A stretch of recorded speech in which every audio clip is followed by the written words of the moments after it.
अंजना ओम कश्यप ने टीचर्स को कल कह दिया कि ये कौड़ी के हैं, टीचर्स कौड़ी के। तो अंजना ओम कश्यप के लिए मैं ये दिखा रही हूँ कि अगर टीचर्स कौड़ी के हैं तो अंजना ओम कश्यप जैसे जो पत्रकार हैं वो फूटी कौड़ी के हैं। इनकी बहुत सारी प्रॉब्लम्स हैं। अब इतना समझ में आ गया कि अपनी आवाज खुद बुलंद करनी पड़ेगी। जब भी कोई गलत बयानबाजी करे, चाहे वो स्टूडेंट्स को लेकर हो, टीचर्स को लेकर हो, या किसी भी एक जाति पाति को बांटने की कोशिश करें धर्म विशेष पर, तो 100% हर एक को अपने लेवल पे बोलना चाहिए। उससे बड़ी बात और कर दी है। अब मैं तुम्हें दो चीजें दिखाती हूँ बेटा।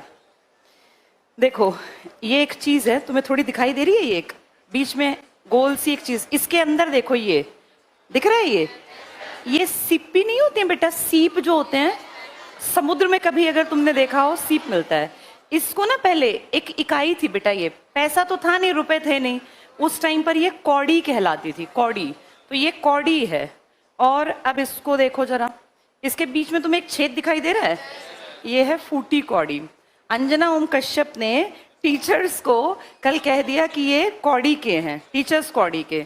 तो अंजना ओम कश्यप के लिए मैं ये दिखा रही हूँ कि अगर टीचर्स कौड़ी के हैं तो अंजना ओम कश्यप जैसे जो पत्रकार हैं वो फूटी कौड़ी के हैं। इनकी कोई रिस्पेक्ट नहीं है और सबसे छोटी इकाई थी कौड़ी। तो अंजना ओम कश्यप ने टीचर्स को कौड़ी का बनाया। कारण, टीचर्स की बातें ज्यादा वायरल होती हैं बजाय न्यूज चैनल्स के।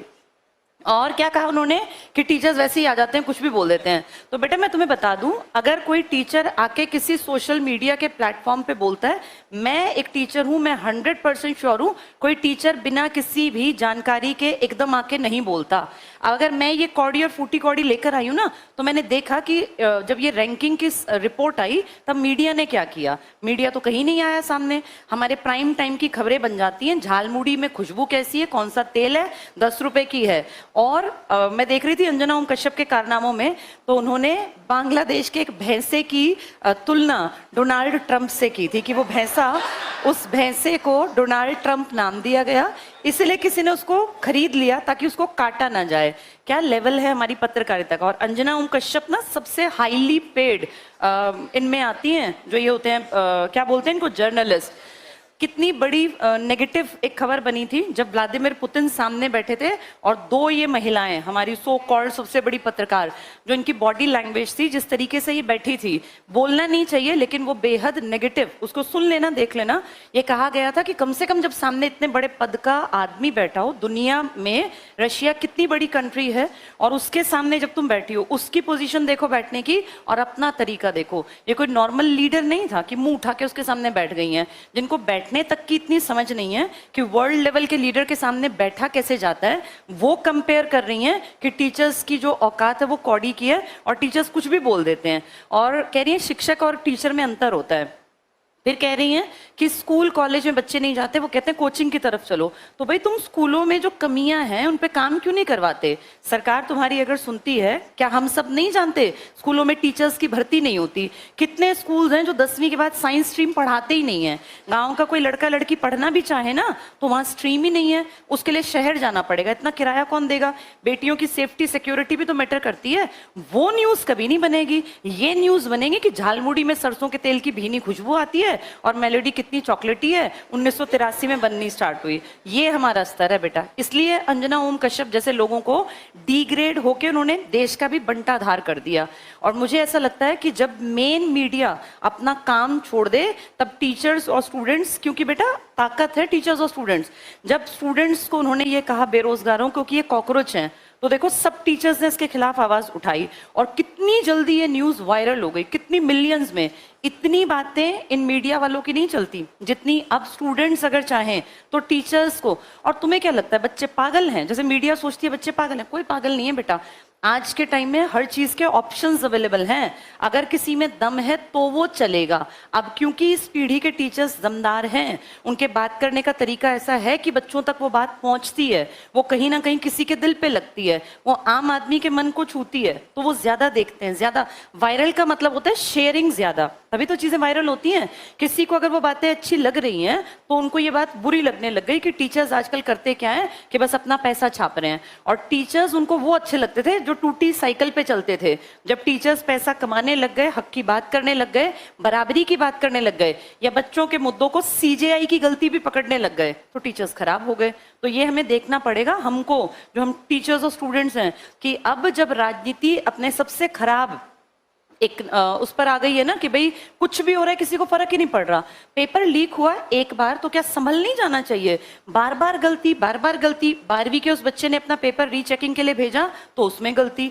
यानी ना तो स्कूल में बच्चे सेफ रह गए, ना कॉलेजेस के एग्जाम्स में बच्चे सेफ फील करते। कॉम्पिटिटिव वर्ल्ड का तो बिल्कुल बंटाधार करा रखा है, नीट की हालत, बाकी एग्जाम्स की हालत। तो इस पूरे टाइम में अब ये भी कह रहे हैं कि अब एक ऑप्शन ये भी बता रहे हैं ना कि हमारी फौज जो है वो पेपर में, ये हालत है कि पेपर लीक करने से बचाने के लिए भारतीय फौज तैनात की जाएगी। जब इस खबर को विदेशी सुनेंगे तो हमारे ऊपर हंसेंगे वो, कि हमारे देश में इतना भ्रष्टाचार है कि नीचे के लेवल के लोग तो उसको रोक ही नहीं पा रहे, और ना ही कोई यहाँ इस्तीफा देता, ना ही कोई जिम्मेदारी लेता। डेमोक्रेसी में एक चीज होती है कलेक्टिव रिस्पॉन्सिबिलिटी, मैंने तुम्हें कितनी बार पढ़ाया, सामूहिक उत्तरदायित्व। यहाँ एक की गलती सबकी गलती मानी जानी चाहिए। और अगर किसी बड़े मंत्री के अंडर आने वाले डिपार्टमेंट्स में गड़बड़ हो रही है, चाहे वो शिक्षा मंत्री हो या रोजगार का डिपार्टमेंट देखते हो, उनकी जवाबदेही है वो फेस करें कैमरास को और बताएं कि ऐसा क्यों हो रहा है। किसी एक आदमी का बयान नहीं आया नीट के ऊपर, किसी आदमी ने कुछ नहीं कहा, बस अपना कुछ भी मेन काम कहाँ कर रहे हैं, अपनी वीडियोस बनाने पर, फालतू की चीजों को प्रमोट करने पर। जबकि 2026 का सबसे बड़ा मुद्दा है महंगाई लगातार बढ़ना, पेट्रोल की कीमतें लगातार बढ़ रही हैं। पेट्रोल सिर्फ पेट्रोल नहीं है, हर चीज महंगी होगी जब पेट्रोल महंगा होगा। इंडिया के रुपए और अमेरिका के डॉलर में देखा है कितना बड़ा गैप आता जा रहा है, इस पे कोई बात नहीं कर रहा, बात फालतू की करेंगे। तो बेटा अब हम लोगों को ना जागरूक होना पड़ेगा, और जहां जो जरूरत पड़े उस मुद्दे को बिल्कुल बिल्कुल बिल्कुल शेयर करना चाहिए, बात करनी चाहिए। पेपर अगर लीक होते हैं, किसी एमएलए, एमपी, सीएम, राज्यपाल को फर्क नहीं पड़ता। ये फर्क पड़ेगा सिर्फ और सिर्फ तुम जैसे स्टूडेंट्स को या हम जैसे टीचर्स को।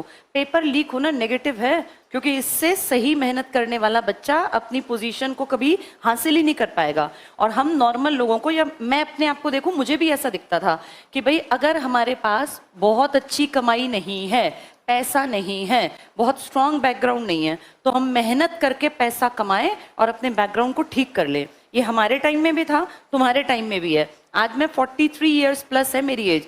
20-22 साल पहले जब मेरी एज 20-22 साल की थी, तो मुझे दिखता था कि अगर मैं बहुत मेहनत करूं तो मैं अपनी स्थिति को बदल सकती हूं। और मुझे लगता है हर एक को ये हमेशा मौका मिलना चाहिए कि आप जहां पैदा हुए हैं, मेहनत करके आप उस हालात को, उस माहौल को बदल पाएं। ये हर एक को मौका मिलना चाहिए। यहाँ मैं सबकी बात नहीं कर रही, मेरा मेन मकसद है उन लोगों को जो एग्जैक्ट कहलाते हैं हम मिडिल क्लास परिवार है। हमारे पास बहुत ज्यादा जमीनें नहीं होती, बहुत संसाधन नहीं होते, लेकिन माँ बाप जैसे तैसे करके बच्चे को पढ़ा देते हैं। थोड़ी बहुत सेविंग्स इतनी रखते हैं कि अपना छुटपुट सा सिर पे छत या तो किराए की कर देते हैं, या कम से कम एक छोटा मोटा घर बना लेते हैं, और अपने बच्चों को जमा पूंजी के नाम पर बस इतना दे पाते हैं कि पढ़ाई लिखाई करा दी, तुम्हें खिला पिला दिया, 20-22 साल हमने तुम्हारा जो है जीवन चला दिया, अब आगे मेहनत करो, अपनी लाइफ को अच्छी बनाओ। पीछे बैक पे किसी को फैक्ट्री लगी हुई नहीं मिली, हम में से किसी को नहीं मिलता कि तुम्हारे पीछे ये 5 शोरूम है, बस यहाँ जाके कलेक्ट कर लाना, या ये 5 पेट्रोल पंप लगा के दे दिए। जिस परिवार से तुम हो, मैं भी ऐसे परिवार से थी, हमें मिला कुछ नहीं था, विरासत में कुछ नहीं मिलता, सिर्फ इतना है कि पढ़ लिख गए, मेहनत करके पोजीशन बना लें ताकि आगे बढ़ जाएं। और ये अंजना ओम कश्यप जैसे जो लोग हैं, ये टीचर्स की बुराई करने लग गए, क्योंकि टीचर्स की बातों को सुना जाने लग गया। स्टूडेंट्स को जब कह रहे हैं कि ये पैरासाइट हैं तो वो खुश हैं, स्टूडेंट्स को कह रहे हैं बेरोजगार लोग कि ये बेरोजगारों को कि ये कचड़ा है, कूड़ा है, ये गंदगी है, ये कॉकरोच हैं, तो वो खुश हैं। कॉकरोच जनता पार्टी बन गई तो लोगों को दिक्कत हो गई। मैं ये नहीं कह रही कि पार्टी ठीक थी गलत थी, मुझे नहीं पता, बहुत सारी बातें होती हैं, लेकिन फिर भी हम अगर देखें तो अगर इस टाइम की स्थिति को आंकें तो सबसे ज्यादा पिस रहा है स्टूडेंट्स। जहां सुनते हैं पेपर लीक, जहां सुनते हैं पेपर लीक। एक स्कूल में पढ़ने वाला, कॉलेज में एडमिशन की इच्छा रखने वाला, CUET वाला और रोजगार की इच्छा रखने वाला, 3 ही लेवल तो हैं हम स्टूडेंट्स के, या तो स्कूल वाले या कॉलेज वाले या नौकरी की इच्छा रखने वाले। मिडिल क्लास इन तीनों में से ही तो दुखी बैठा है। आज हालात ये हैं कि ना तो ये पता कि नौकरियां कब निकलेंगी, जब निकलेंगी तो उनका पेपर कब होगा, वो कहीं स्टे में तो नहीं रोक दी जाएंगी, कहीं पेपर होने के टाइम पे लीक तो नहीं हो जाएगा, रिजल्ट कब आएगा, नॉर्मलाइजेशन का प्रोसेस क्या होगा, कहीं मेरे नंबर बहुत अच्छे आने के बावजूद कट तो नहीं जाएंगे। अगर इस टाइम हम देखें तो कितने ज्यादा प्रेशर में हैं वो बच्चे जो पढ़ रहे हैं। जैसे मैं अगर देखूं, हमारे दिमाग पे इतना प्रेशर नहीं था, हमें पता था मेहनत करेंगे पेपर पास हो जाएगा, एक नहीं दो नहीं 3-4 बार पढ़ते रहेंगे, लगातार पेपर देंगे, पेपर पास होगा। पर मुझे दुख होता है सोच के कि जो अब 2021 में यूपी में लेखपाल का पेपर आया था, 21 में सोचो किसी ने पेपर दिया और पास नहीं हुआ, भाई हो जाती है गलती। अब वो बच्चा बैठे बैठे कि दोबारा आएगा तो मैं बढ़िया करूंगा, दोबारा आएगा बढ़िया करूंगा। 2026 में पेपर हो रहा है, यानी उस बच्चे के 5 साल बेरोजगारी में उसका खर्चा किसने दिया, वो कहाँ रेंट पे रहा, उसने कैसे पढ़ाई की, उसके खाने पहनने ओढ़ने का साधन किसने मुहैया कराया। और अगर वो उस टाइम पर वो लड़का या लड़की 23 या 24 साल के थे तो उनके ये 5 साल इसका खामियाजा कौन भुगतेगा। अब वो हो गए 28 साल के, 29 साल के, वो कहाँ जाएं, ना वो शादी कर पाए, ना वो घर बसा पाए, ना उनकी नौकरी लगी, ना बुजुर्ग होते माँ बाप को कोई केयर दे पाए। कईयों के तो इस बीच में पिता भी चले गए, जिनका सपना था कि पिताजी के हाथ में पहली तनख्वाह रखनी है हमें। कितनी सारी चीजें होती हैं बेटा, इन सब का असर किस पे आता है, सिर्फ मिडिल क्लास पे। अमीर तो आएंगे, 2 डायलॉग बोलेंगे और चले जाएंगे। अब जो बेचारे 26 में, चलो कोई नहीं 5 साल हमने जैसे काटे, लेकिन 26 का पेपर फिर लीक हो गया। अब ये पेपर कब होगा, अगले 5 साल। उस बेचारे को देखना जो उस टाइम 24 साल का लड़का था, वो 34 साल का बैठा रहे कि पेपर होगा तब मैं लेखपाल लगूंगा। ऐसे कितने लोगों की जिंदगी इन्होंने बर्बाद कर दी, इस पे कभी डिबेट नहीं करते। आज हालत ये है कि अपनी आवाज खुद से लगानी पड़ रही है, और मुझे ऐसा लगता है कि बहुत ज्यादा जरूरत है कि अब लोग संगठित हों। ये वाले लोग नहीं है नेतागिरी टाइप के, जिनकी झूठी रैलियां इकट्ठे करके लोग 500-500 रुपए बांट देंगे, बाद में फोटो की इतने लोग आए। रैली में कोई भी इंसान नहीं जाता जो क्वेश्चन पूछ सकता हो, वहां सब वही होते हैं कि कब खत्म होगी, कब 500 या 1000 रुपए मिलेंगे, या कब खाना मिलेगा। जैसे तुम जैसे जो स्टूडेंट्स है ना, अब बेहद जरूरी है कि सब लोग संगठित हों, गलत के खिलाफ बुलंद आवाज उठाएं, क्योंकि अब पानी बेटा सिर पे से गुजर गया, बिल्कुल ही हद दर्जे की बेशर्मी हो गई। तुम अपने आप को भी देखो, तुम लोगों ने सीईटी का नाम सुना था, और ये घटना है 2022 की, जब पहली बार पेपर लिया। उस 22 से आज जब मैं ये बात कर रही हूँ, हम ये बात कर रहे हैं जून 2026 में। तब क्या कहा था कि हर साल सीईटी लेंगे, 2026 भी आधा चला गया, तब से सिर्फ एक बार सीईटी हुआ था 22 में, और दोबारा हुआ है 2025 में। उस 25 के बेसिस पर अब तक कोई नौकरी बड़े लेवल की नहीं निकली। हरियाणा पुलिस का प्रोसेस चल रहा है।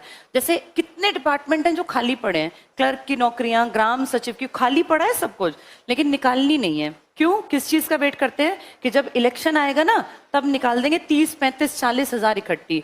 उतनी इकट्ठी ना निकाल के हर साल 5,000, 10,000, कुछ लोगों को तो नौकरी दे दो, कुछ लोग तो बेचारे फ्री हों, और अगले फिर सोचें कि ये लग गए तो हम भी पढ़ के लग जाएंगे। फिर एक साथ अपने इलेक्शन के चक्कर में कि एक साथ 50,000 निकाल देंगे, वाहवाही हो जाएगी। ये नहीं सोचते 5 साल वो लोग कहाँ से खाना खाएंगे, जिनकी 12वीं बड़ी मुश्किल से हुई है, और फिर कहेंगे अपने काम धंधे कर लो। अपना काम धंधा करना इतना आसान है इस देश में? अपने काम धंधे के लिए पैसा नहीं चाहिए। कोई भी बैंक क्या किसी बेरोजगार को लोन दे देगा? कोई नहीं देता। बहुत सारी प्रॉब्लम्स हैं। अब इतना समझ में आ गया कि अपनी आवाज खुद बुलंद करनी पड़ेगी।